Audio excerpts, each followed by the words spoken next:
que a la vez es un llamado con la fácil comprobación de cómo han avanzado, de qué recursos se valen y cómo se realizan los crecientes procesos de deslegitimación del gobierno. El estadio siempre presente de lo político, si bien no suele ser el más hablado, es el de la creencia colectiva, la libre opinión emancipada del tejido social. Hay un tono diario que tienen el hombre y mujer de la calle para expresar en un sistema sabido de signos rápidos sus opiniones sobre la relación de los hechos colectivos con sus propias perspectivas vitales. Como sabemos, son la forma más profunda y también menos formalizada de las opciones políticas. Creencias en estado de insinuación, que suelen llamarse humores o estado de ánimo, nombres imprecisos pero elocuentes, en cuyo otro polo suelen estar las elucubraciones más exigentes, el cálculo de los políticos y el modo real en que operan las fuerzas sociales y económicas. A mansalva, ausentes los fundamentos del uso de la prueba, la investigación, el juicio sobre las leyes y el mismo andamiaje legal del país, se considera todo ello fruto de un espíritu despótico, de jefes políticos que se preparan toda una vida para llegar a la función pública, mandando agrandar los cofres familiares mientras pronunciaban palabras como impuesto a la renta agraria o asignación universal por hijo. Nuevamente la impostura, pero ahora justificada por una ansia desenfrenada de enriquecimiento, la oscura figura del avaro, la brutal construcción del judío con los bolsillos llenos de dinero que supo desplegar el antisemitismo exterminador. El relato de fabulosas bóvedas rebosantes de oro y de billetes se convierten, como en otros momentos de nuestra historia, en la que gobiernos populares fueron derrocados por ominosas dictaduras mediante la estética del más consumado amarillismo periodístico, en santo y seña de una oposición que busca destruir no solo un gobierno, sino la propia legitimidad de la política. A lo justo comienzan siempre en los lugares más sensibles, que son donde se equilibran el deber de los funcionarios con la organización de un formidable sistema para repartir cuotas perseverantes de sospechas o suspicacias respecto a su probidad de acciones regidas por lo que convenimos en llamar ética pública. Lo que antes era la consecuencia de la debilidad de regímenes parlamentarios que fueron sistemáticamente consumidos por la ampliación de la crisis económica y el avance de las derechas fascistas, hoy ha mutado en una prédica pseudo-moralista que busca deslegitimar a gobiernos democráticos populares utilizando los recursos antiguos de la denuncia serial y el fantasma de la corrupción. No ha habido en el pasado ni en la actualidad un solo gobierno popular que no haya recibido las descargas de esa pseudo-moralina autoproclamada como el último bastión de la verdadera república, siempre amenazada por los populismos. Se funda entonces una maquinaria de horadar, que por supuesto no es nueva y que incluye muchos antecedentes en el pasado inmediato de la cultura social de Occidente, y especialmente de nuestro país. En nuestra realidad sudamericana, en ese mismo nombre, se busca terminar con los proyectos de matriz popular y democrática que comenzaron al final de la década del 90 con Hugo Chávez en Venezuela y que se continuaron en Brasil, Argentina, Uruguay, Bolivia y Ecuador, signando un tiempo extraordinario en la historia de un continente dominado y sumergido en la pobreza y la desigualdad por aquellos que siempre hablaron en nombre de la moral pública. En su nombre avanzó el golpismo en Honduras y Paraguay.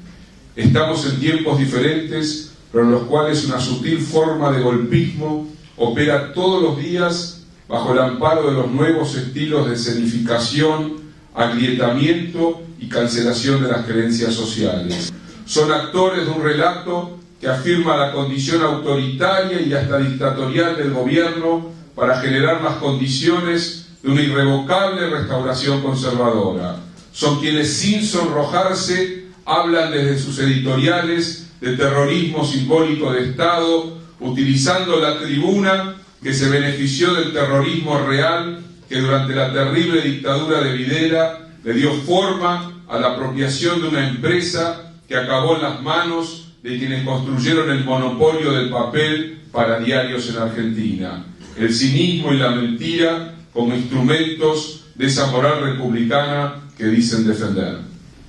Se precisaba el magno folletín que contara esta historia fantasmal con castillos draculianos y llamados telefónicos a carpinteros infernales que construyeran bóvedas, criptas o cúpulas salidas de un retrato y un relato de Alan Poe,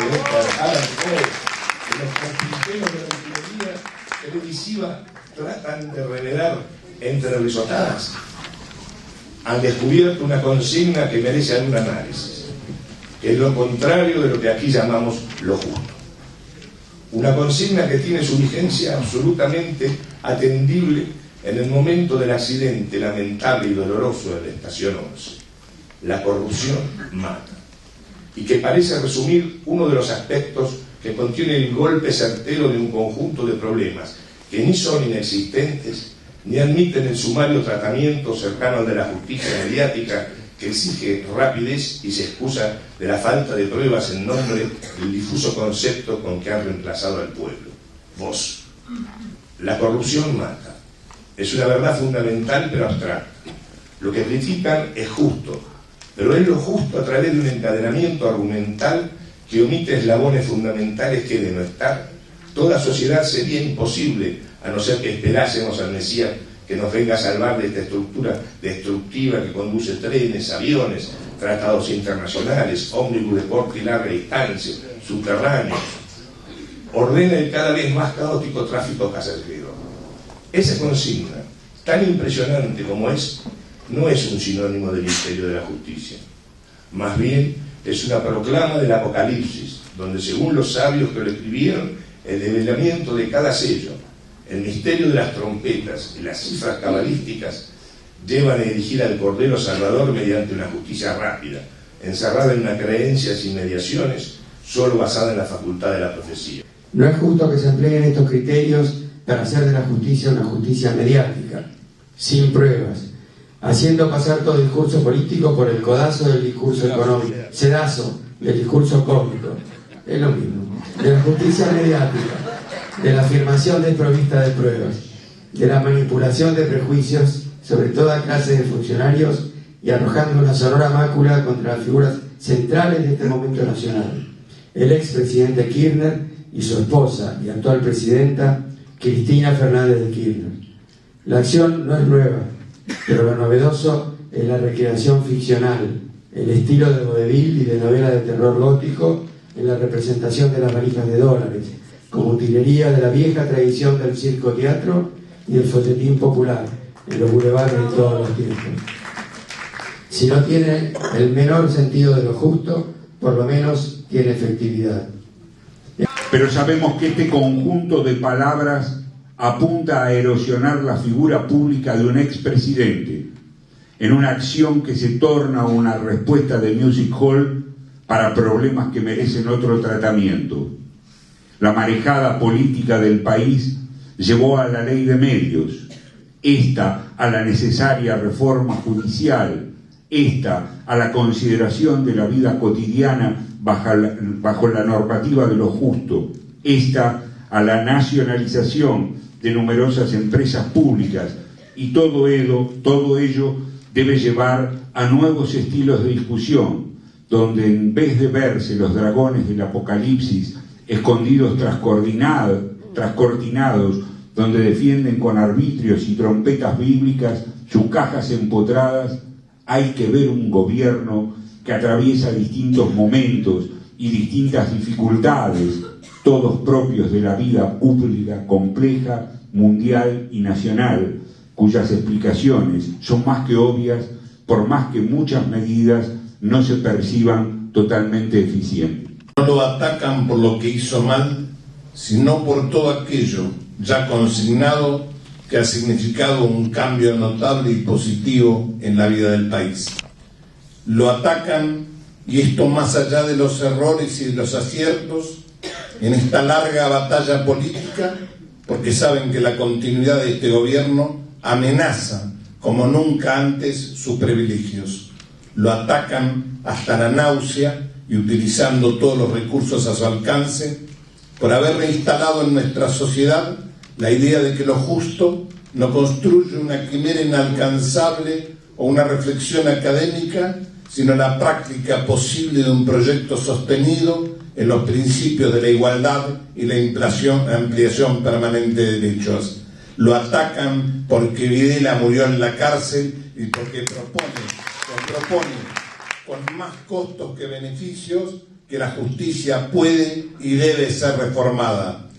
Hacemos un llamado a quienes siguen formando en la consideración hacia este gobierno,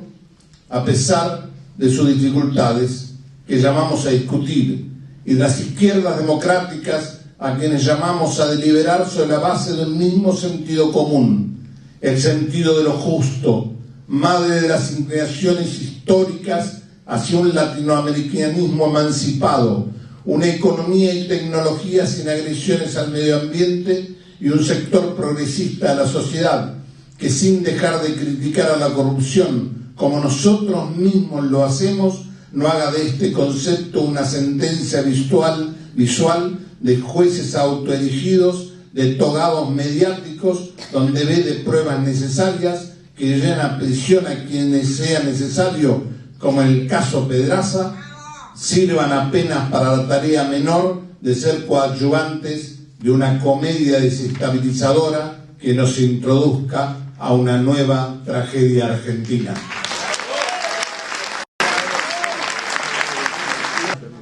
Que era imprescindible llegar a esta asamblea con este texto, aún a riesgo de que la lectura nos hiciera perder algunos detalles, algunos conceptos que sin duda son cruciales. De tal suerte que